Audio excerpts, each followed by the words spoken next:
তামিমকে নিয়ে বিসিবি পরিচালকদের মন্তব্যের তীব্র প্রতিবাদ জানিয়েছে ক্রিকেটারদের সংগঠন। বাংলাদেশ দলের সাবেক অধিনায়ক তামিম ইকবালকে নিয়ে বিসিবির এক পরিচালকের মন্তব্যে তীব্র ক্ষোভ প্রকাশ করেছে cricketers welfare association of Bangladesh.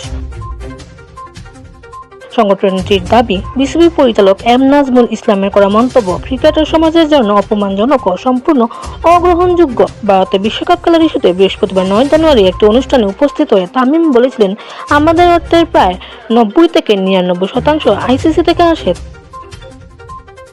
তাই সবকিছু চিন্তা করে সিদ্ধান্ত নিতে হবে। এই লেখা ও তামিমের ছবি সংবলিত একটি ফটোকার্ড শেয়ার করে তাকে ভারতীয় দালাল হিসেবে উল্লেখ করেন নাজমুল। স্ট্যাটাসে লেখেন, এইবার আরও একজন পরীক্ষিত ভারতীয় দালালের আত্মপ্রকাশ বাংলার জনগণ দুচোখ ভরে দেখল, যা নিয়ে ক্ষোভ প্রকাশ করেছে ক্রিকেটারদের সংগঠন কোয়াব। এক বিবৃতিতে কোয়াব জানায়, বিষয়টি জানার পর তারা স্তব্ধ, বিস্মিত ও ক্ষুব্ধ।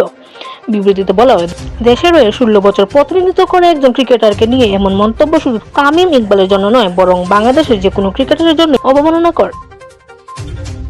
কোয়াবের ভাষ্য, একজন দায়িত্বশীল বোর্ড কর্মকর্তা যখন পাবলিক প্ল্যাটফর্মে এ ধরনের মন্তব্য করেন, তখন তা বিসিবি কর্মকর্তাদের আচরণবিধি নিয়েও গুরুত্বর প্রশ্ন তুলে। ক্রিকেটের মতো একটি পেশাদার পরিবেশে এমন মন্তব্য পুরো ক্রিকেট সমাজের জন্যই অপমানজনক। এই ঘটনায় বিসিবি সভাপতির কাছে ইতিমধ্যে আনুষ্ঠানিক প্রতিবাদ লিপি পাঠিয়েছে কোয়াব। সেখানে সংশ্লিষ্ট বোর্ড পরিচালকের প্রকাশ্যে ক্ষমা চাওয়ার পাশাপাশি তাকে জবাবদিহিতার আওতায় আনার দাবি জানানো হয়েছে। উল্লেখ্য, বাংলাদেশের পেসার মুস্তাফিজুর রহমানকে আইপিএল থেকে বাদ দেওয়া হয়েছে। কলকাতা নাইট রাইডার্স তাকে দল থেকে ছেড়ে দিয়েছে ভারতীয় ক্রিকেট বোর্ডের নির্দেশে।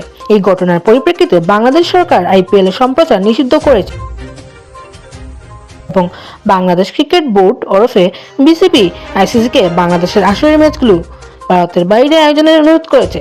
সালমা ইসলাম, টেস্ট 24 লাইভ, সিলেট।